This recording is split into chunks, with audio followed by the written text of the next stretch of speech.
Welcome to Live Like an Athlete. Let's talk a little bit about how we burn calories.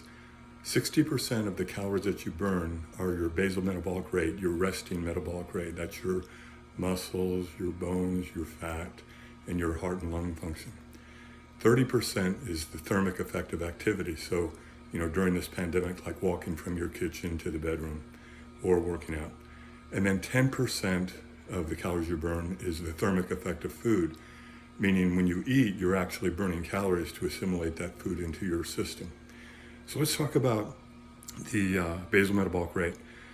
The basal metabolic rate, like I mentioned, is made up of 60% of your heart and lung function, so that can't do much about that. 10% is your bone metabolism and 5% is fat metabolism.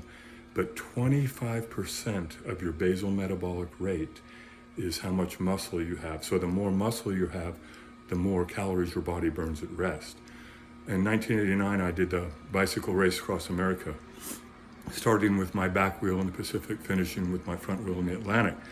And I was going to use a product called Ultra Energy for this race, but I made the dumb mistake of not trying the product before the race. So during the race, I was trying to use it and it made me sick, so I stopped using it. So across the country, I'm eating ice cream, candy, cookies. I'm eating hamburgers, pizza, had a terrific case of heartburn in Kansas, riding on the aero bars the whole time. And so by the time I got to the East Coast, they took my percent body fat at the end of the race.